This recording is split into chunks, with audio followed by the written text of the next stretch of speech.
कि मेरे वालिद साहब जो हैं अल्हम्दुलिल्लाह एक बहुत बड़े बिजनेसमैन थे। सही। उनकी वफ़ात हो गई 1993 में, 1993 तो मैं 7 साल का था तब। मालिक मकान ने हमें घर से निकाल दिया।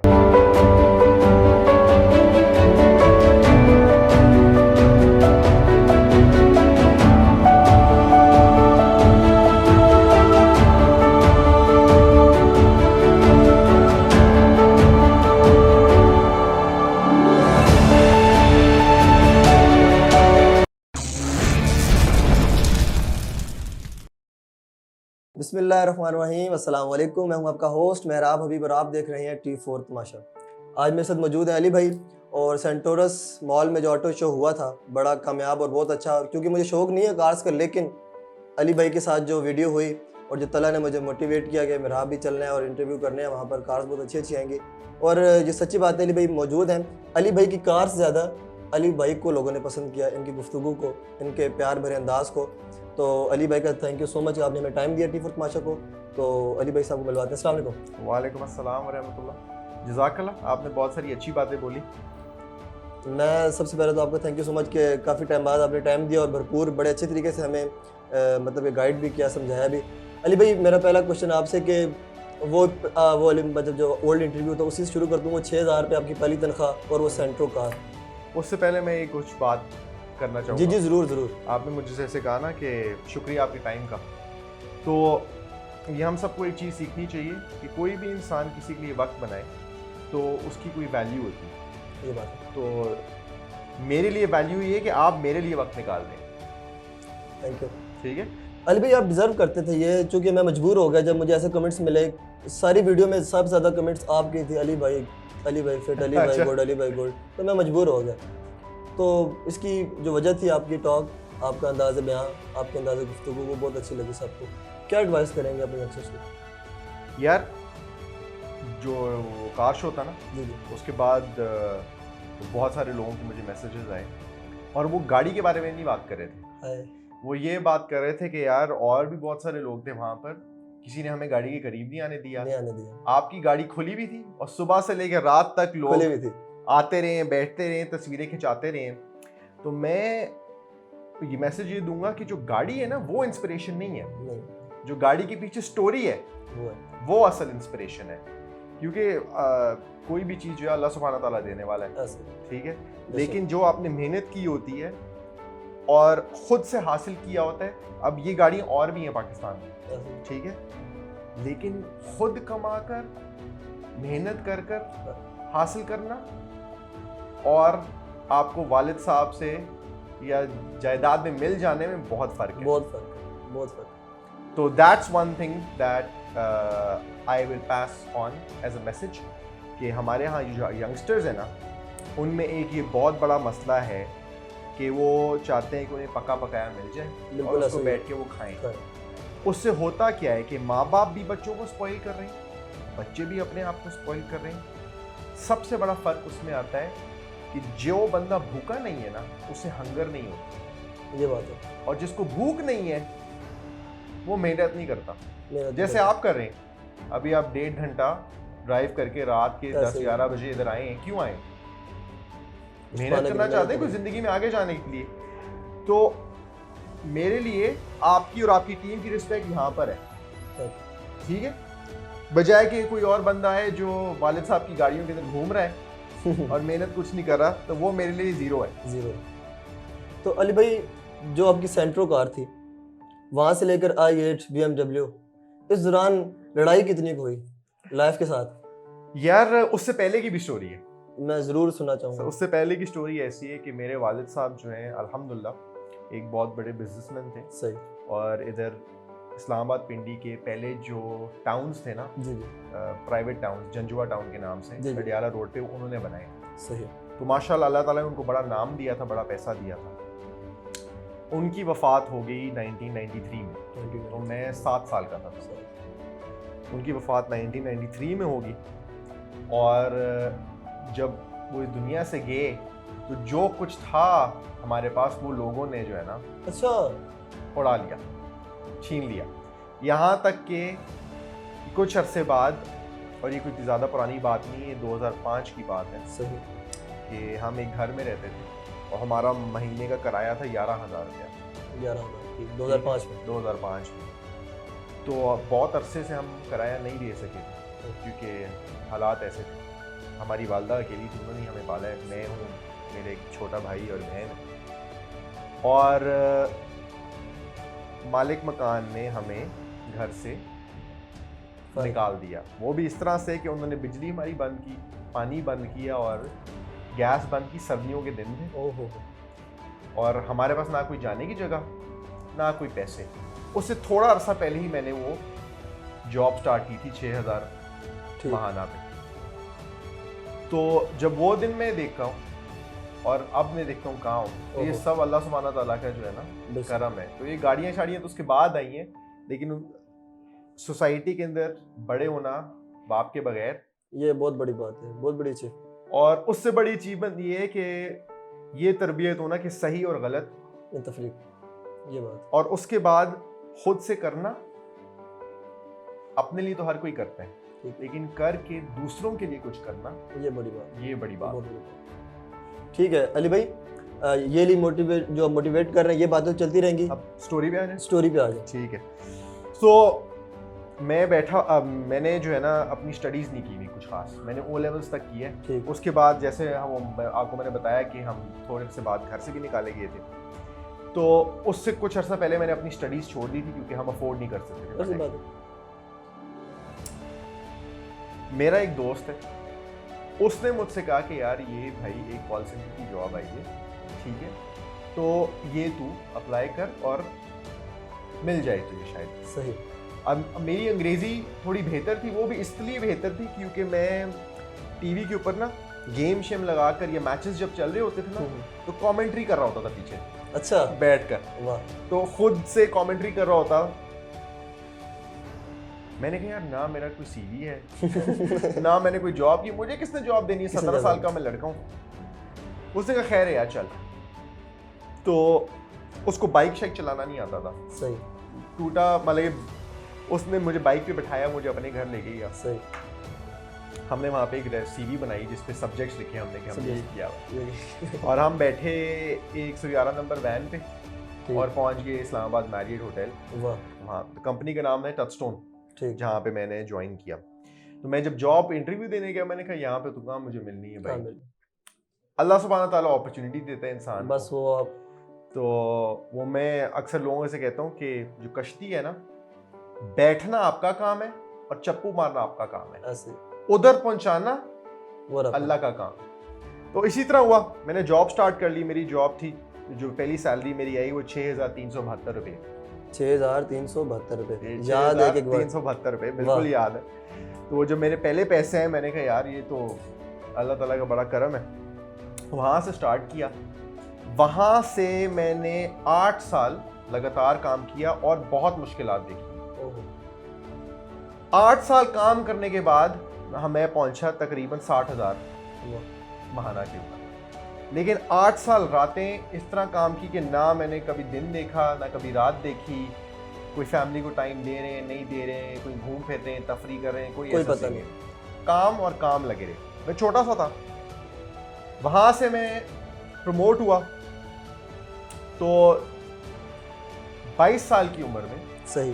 क्योंकि मैं रिस्पॉन्सिबल था, बिल्कुल फैमिली आप सब। तो मैं वहाँ पे बन गया डायरेक्टर और मेरे पास थे तकरीबन 400 लोग जो मेरे पास रिपोर्ट करते थे। जैसे अभी हैं। अब तो अल्हम्दुलिल्लाह माशाल्लाह सामने नई कंपनी सेट की तो 700 लोग हैं यहाँ माशाल्लाह। खैर, उसके बाद 2010 में ना उस कंपनी का भी दिवालिया निकलने वाला, ठीक है। वो टचस्टोन जो है बैंकक्रप्ट होने वाली थी। हमने लोगों के देने थे कोई 8-10 करोड़, बड़े पैसे देते थे और हालात कंपनी के बिल्कुल फारिग। तो हमारे जो पुराने जनरल मैनेजर थे उनको कहीं और अपॉर्चुनिटी मिल गई, वो किसी और कंपनी में चले गए और मैं था उस टाइम के ऊपर तकरीबन 25 साल का। सही। ठीक है जी। तो मैं बन गया कंपनी का जनरल मैनेजर। सही। मेरी यहाँ पे भी ये टीम है। हमने डिसाइड किया कि यार नहीं, ये कंपनी जो है चलानी है। टोटल 60-70 लोग रह गए थे वहाँ। सही। वहाँ से उस कंपनी को हमने बिल्ड बैक किया और 3 साल बाद जो हमारा CEO था उसने जो है ना मुझे को ओनरशिप दे दी उस कंपनी की, क्योंकि हमने अल्हम्दुलिल्लाह इतना ज़बरदस्त काम किया। इतना परवान चढ़ा दिया था उसके बाद 2017 में सही। मैंने ये सेटअप किया वाह। वर्क।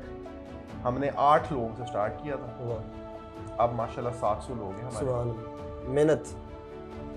18 साल हो गए हैं रातें काम करते हुए। हाँ अभी भी रात है माशाल्लाह। अभी भी रात ही है, और लोगों को लगता है कि शायद ओवरनाइट जो है ना आप कुछ अचीव कर लेते हैं। ओवरनाइट वाला सीन नहीं है। तो ये जो स्टोरी है, तो 2004 में मैंने ली थी सेंट्रो। 2004 में सेंट्रो, ठीक है। किस्तों पे ली थी। किस्तों पे? वो भी किस्तों के ऊपर मुझे तकरीबन यहाँ से 3 या 4 हज़ार रुपये किस्त थी। तो मेरी जब तनख्वाह हो गई थी तकरीबन 15,000 रुपया, तो मैंने उस पर जो है ना वो 3,000 रुपया किस्त के ऊपर ले ली, गाड़ी ले ली। वहाँ से ये सफ़र शुरू हुआ। ठीक। उसके बाद फिर सिलसिले में से गाड़ियाँ चेंज होती रही, और उसके बाद फिर एक होंडा सिटी ली, वो रखी 4-5 साल, बस फिर बाकी अल्लाह सुब्हान व तआला का करम। ये वाली गाड़ी अब ये आई है BMW, ये कब आई, कैसे आई? इसकी स्टोरी मैं आपको बताता हूँ। स्टोरी कुछ इस तरह से, मैंने अली भाई ये वाली स्टोरी वैसे हम कार के पास जाके करेंगे, आप स्टोरी सुना दें, हम पीछे बैक कैरी ऑन। ठीक है, ठीक है। सो 2015 में मैंने पहली ली अपनी कन्वर्टेबल। मैं पैसे बनाना शुरू हुआ, तो मैं कहा यार चलो अब जरा मजे पूरे करते, बहुत काम किया। हाँ, सो 2015 में मैंने पहली ली अपनी sports car SLK convertible Mercedes की। ठीक। वो अभी है हमारे पास। और वो मैंने जब कन्वर्टेबल ली ना, तो वो मैं जहाँ भी लेके जाता लोग बड़े खुश होते थे। पाकिस्तान में कम चीज़ें ऐसी छत वगैरह खुलती है। और वो मैंने 5 साल रखी है तकरीबन। सही। लेकिन फिर 5 साल मैंने कोई गाड़ी चेंज नहीं की। अच्छा, ठीक है, कितना चलाया? 5 साल भी नहीं, 6 साल तकरीबन।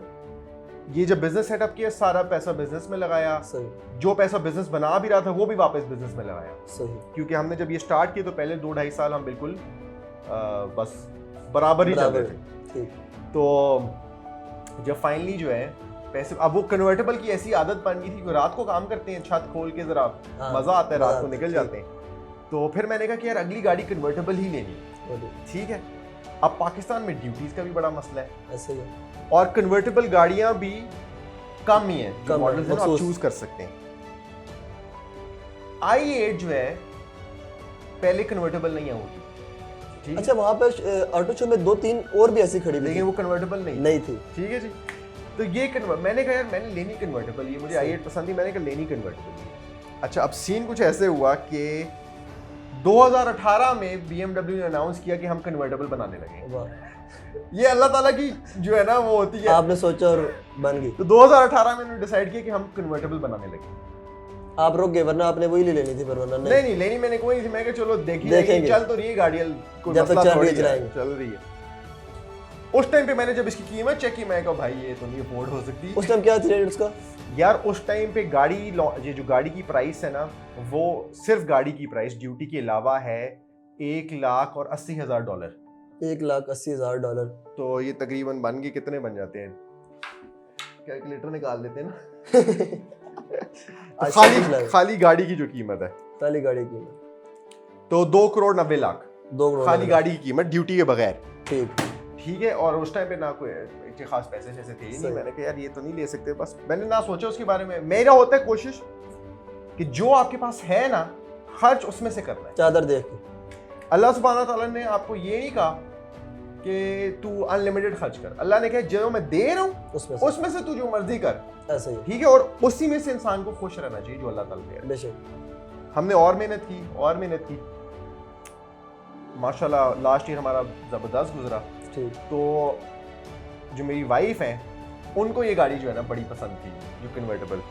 तो मैंने उनसे पूछा कि यार इसके बारे में क्या ख्याल है, तब मैंने कोई होमवर्क नहीं किया हुआ था इस गाड़ी के बारे में।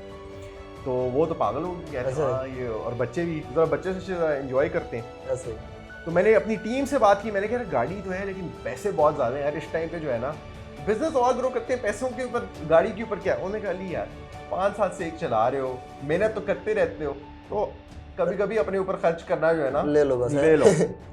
अच्छा, अब एक और मज़ेदार बात है कि उस टाइम पे पाकिस्तान में ये वाली गाड़ी एक भी नहीं थी। एक भी नहीं। ये बेसिकली बात है लास्ट ईयर जून की। ठीक है जी, पाकिस्तान में एक भी गाड़ी नहीं थी। मैंने इसका यूके में गाड़ी चूज़ की और मैंने यहाँ पे कस्टम वाले को भेजा कि भाई इसकी मुझे ड्यूटी निकाल के भेज।